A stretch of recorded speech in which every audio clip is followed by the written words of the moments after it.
What was Putin's intention in the war?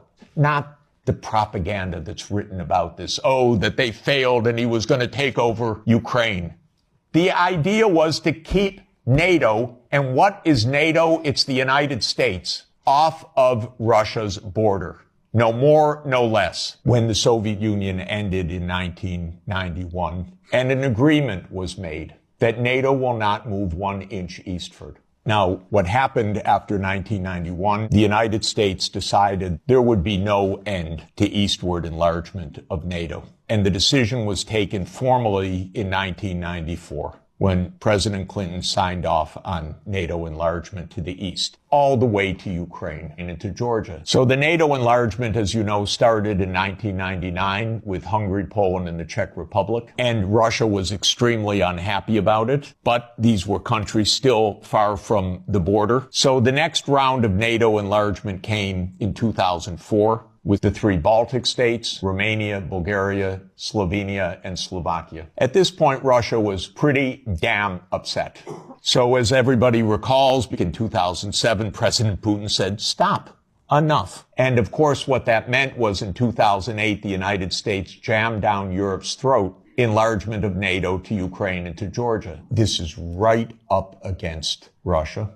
And Russia protested, because if Russia decided to have a military base on the Rio Grande or the Canadian border, not only would the United States freak out, we'd have war within about 10 minutes. And a month later, a war broke out. That gets Georgia destroyed. And starting in 2010, the U.S. put in Aegis missile systems in Poland and then in Romania. And Russia doesn't like that. In 2010, Viktor Yanukovych was elected on the platform of neutrality. Russia had no territorial interests or designs in Ukraine at all. What Russia was negotiating was a 25-year lease for Sevastopol naval base. That's it. Not for Crimea, not for the Donbass, nothing. In 2014, the U.S. worked actively to overthrow Yanukovych. Everybody knows the phone call by my Columbia University colleague, Victoria Nuland, and the U.S. Ambassador Peter Piot. Listen to it. It's fascinating.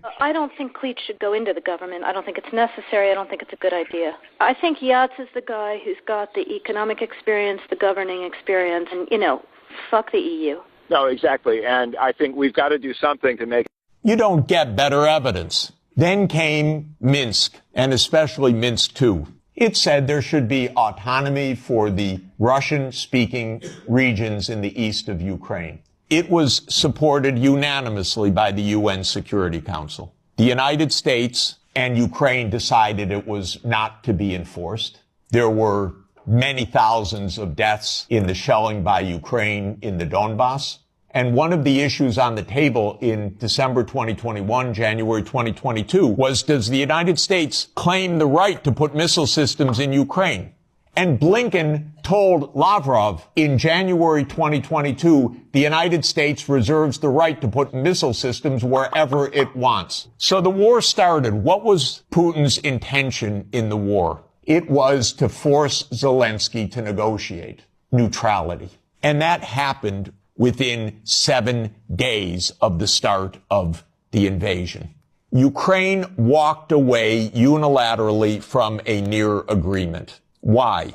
Because the United States told them to. The idea was that there would be Ukraine, Romania, Bulgaria, Turkey, and Georgia that would deprive Russia of any international status by blocking the Black Sea.